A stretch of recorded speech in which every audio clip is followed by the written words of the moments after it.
Welcome to the Jedi Ranger. I'm John Perry 555, and today I'm going to talk about the Mandalorian and Grogu, specifically the New Republic in that film. Or more specific, I should say, the New Republic fighters, the Delphi Squadron, attacking the Hutt cartel on Al-Hutta. And how I think is probably one of the best examples of tactics, military tactics in Star Wars. So, most of my knowledge about tactics, military objectives, and all that come from mostly history. That's where it comes from, though I have watched, some tactical breakdowns of that, but most of my stuff is going to be based off of history and historical knowledge, and that I don't study military tactics for a living, after all. So this is that lay perspective, but in this lay perspective, I think we get some of the best ones. Because what we see, the New Republic enters Al-Hutta, his atmosphere, and the droid Gotra, who's working for the twins for the Hutt cartel, decide to launch in order to counter them, which is a smart thing to do. And what does the New Republic do? What is their objectives? What is their mission? Well, their mission is essentially to rescue Mando, Grogu, and Rata. Definitely Mando and Grogu for sure, but probably Rata as well. But their objective is to rescue some friendly operatives, friendly forces from a hostile area. So, as they get in communication contact with who they're trying to rescue, who tells them, yep, target my location, blow it up. So that gives them what's going to be their main objective, their main goal besides the rescue. So, how they're going to achieve it. And it ends up being a decapitation strike on the Hutt cartel. Were they planning that from the get-go? I don't know. But that's where it ended up becoming based off of on-the-ground intelligence gathering information. So that's all set up. So what do? They engage the fighters to clear the skies while also targeting the turbolaser emplacements on the ground that are assisting the enemy opponent aerial forces, I should say. I wouldn't say air forces, but it's Star Wars. They don't have air forces per se. And then they also dedicated an attack run to target the launch tubes to prevent further aerial assets from being deployed into the battle. Once those threats are cleared, they clear the bombers, which are at more of a risk from being shot down, to begin their target run on the palace. And that's where we see it occur. And then, of course, they go pick up their assets that they needed to pick up. But what you can see is they meet smaller objectives, so operational tactical objectives, you could say, in order to fulfill and be able to fulfill a larger plan, a larger strategic objective or tactical objective, depending on how wide the conflict with the Hutts are going to end up being because of this. After all, they did attack the capital planet of the Hutts and do a decapitation strike on one of the major criminal cartels in the galaxy. So, and they may end up having to engage more Hutt forces in the future, and they may have just started a war.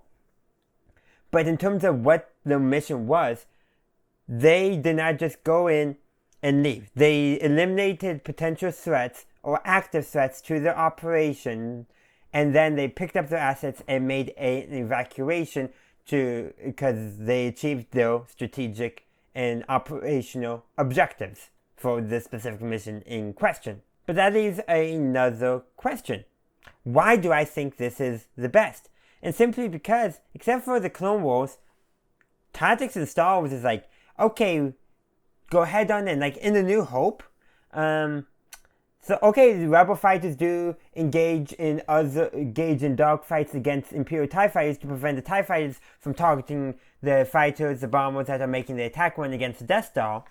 But they're never engaging the turbolasers that are causing huge problems for the fighters in the trenches. The best you could say is that was going to be their plan, but because of the arrival of Imperial fighters, they end up not having to. But I feel like they were the plan for the fighters from the get-go. And of course, sometimes where the wingmen are supposed to, make sure that the fighter doing the actual attack, the actual bombing, was going to survive. You got that going on, but again, not the best tactics per se, best and all that. I don't think so, at least. And I like The Last Jedi, but the First Order really didn't seem to take one Star Destroyer and just jump ahead of the Rebel fleet or the Resistance fleet. I mean, kind of weak right there. Kind of makes the bad guys look a little bit incompetent. But here, everyone is competent. Even the bad guys are competent.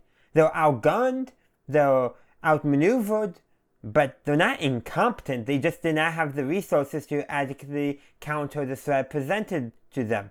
Battle-hardened troopers, fighter pilots I should say actually, that defeated the Empire. I wonder why they probably didn't put up that great of a fight. Plus, they're droids. And droids are not always known for their creative thinking, after all. In Star Wars, at least. Though sometimes they are, if they're like named R2-D2 or C-3PO or BB-8. Interesting, it's mostly the astromechs that have creative thinking, and some of the other droids that sometimes are lacking in their creative thinking. But that's going to be a different video for the future, hopefully. But yeah, like, I would have to literally go to the Clone Wars, I think, to see some of the better examples of tactics in Star Wars. And even then, there's a lot of, we'll flank the enemy here, or and all that. And actually, some of the best tactics will come from the enemy. Like, when, in Christophsis, where they, get a agent, turn a clone, who is able to sabotage the clone forces, which gave the enemy a huge leg up. Okay, but a lot of the tactics that we see in Star Wars would have failed if not for the Jedi being in front. And let's be real. The Jedi and their magical powers do a lot for allowing things that probably shouldn't work to actually work. And therefore, a lot of writers, I think, rely on Jedi having their force powers as a crutch for explaining why the good guys win battles rather than actual tactical objectives or, trying to do things in a semi-logical manner based off of the situation on the ground. Is that complicated? Yes, it is. But all this to say, the Mandalorian and Grogu, I think, has some of the best examples of military fighter tactics that we see in Star Wars. I'm going to stand by that, and I hope you appreciate my analysis, and I would love to hear your thoughts in the comment section down below. Thank you for watching my video. I do hope you enjoyed it. If you did, please be sure to give this video a like and share. Also, consider subscribing to my channel to stay up to date on all my latest content. In the meantime, thank you for watching, and as always, have a good day, a good night, wherever you are. May the Force be with you, always.